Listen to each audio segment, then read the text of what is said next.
So joining me here today on my Cambridge syndicate. It's early May, it feels like late winter, it's absolutely freezing, the conditions ain't ideal, but got here for a couple of nights to try and winkle one out in front of the cameras. During the session, I'm going to take you through how I like to approach my fishing in spring, and mainly how I like to use my bait and apply it. So with that said, I'm going to get the rods out and see how we get on.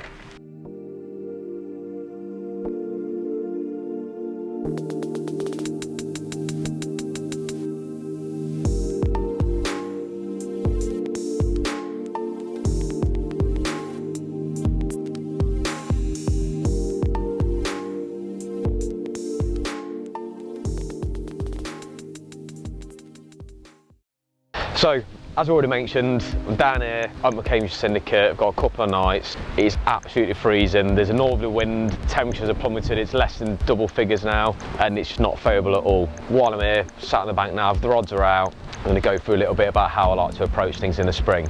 So for me, spring is without doubt my favourite time of the year to be out on the bank.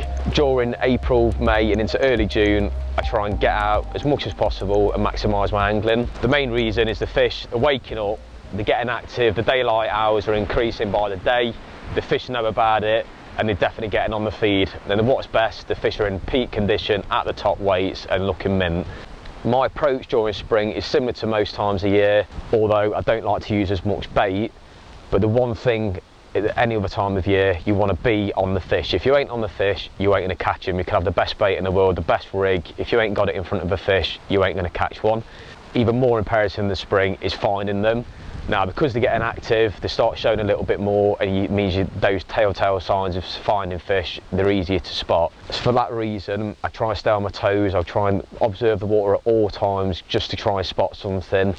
And the way I fish, because I don't fish over a lot of bait or fish single hook baits quite a lot of the time, it allows me to move around quick and fire out some rigs into the zones I've seen the fish, and that increases your chance of catching one. So for me, any time of year is exactly the same. Bait is a massive thing. You've got to get it right. It's not just the bait you're using, but it's your approach. And in the spring, I find it even more important than any other time of year. Summer, autumn, the fish are really on the feed. You can get catching them over big beds of bait. But in the spring, they're not always feeding hard, and a lot of the time you're just nicking bites, especially out of the waters I tend to fish. So for that reason, I don't like to use a lot of bait in the spring. But what I do like to do is, when I'm using bait, is to load it up with as much attraction as possible and then fish over the top of it. I do tend to mix my bait, so I use a 50-50 mix between active nut and the freshwater shrimp. The night before I come fishing, get the bait out of the freezer and I load it up with some liquids. The freshwater shrimp, I'll put the anchovy extract on top with a bit of rock salt, and when I take the active nut out, I'll put either the active nut glug or hemp oil. You leave that in overnight, and as the bait thaws, it sucks everything in, and it's absolutely pumping out attraction once it's out in the lake.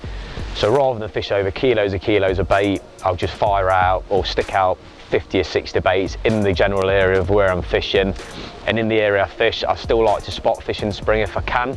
But what I like to do is put a nice bright hook bait on there in the middle of all those baits. And when the fish are grazing and coming through, something that sticks out a mile away, and 9 times out of 10 they make a grab for it. So once you've found the fish, or once you're in the area you think the fish are going to be in, how do you approach it? Well, me personally, this time of year, I've already said I don't really like using a lot of bait, but I heavily rely a lot of the time on a single hook bait approach. So I use this rig in conjunction with the HeliSafe system.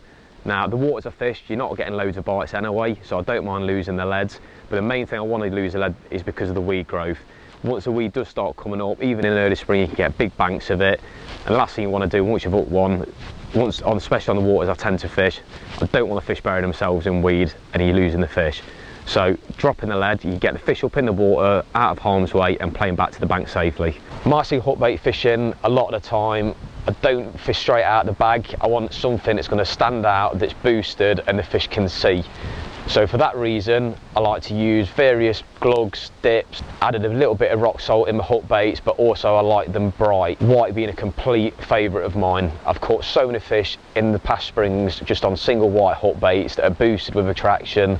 So if you can get that rig out in the water and get a decent drop. If you're fishing a rig that you know is going to be fishing and presenting well, you can leave that rig there. You know it's fishing, and it's a matter of time before the fish come back into the zone. If they're happy there anyway, they're going to come back, and as soon as they see that hook bait, it's game over. So spring, most of the times year is exactly the same, but spring it's so important to keep an eye on the weather. There's certain conditions that you want to be looking out for so you can get yourself out on the bank during the times where those fronts come in and it gives you a good chance of catching them. And what I want to see ideally is low air pressure, decent southwesterly winds and some high temperatures. As soon as the sun starts getting up in spring and those temperatures start getting up around the 20 degrees mark, those fish are going to be well active. They're going to be getting in the edges, they're going to be getting on the end of the winds, and they're going to be feeding. That is the most important thing. So as long as you've got a good idea of when you want to be out, you can maximise when you can be out at the right time to get in the right swims in the right conditions, and it will put you with a massive chance of catching.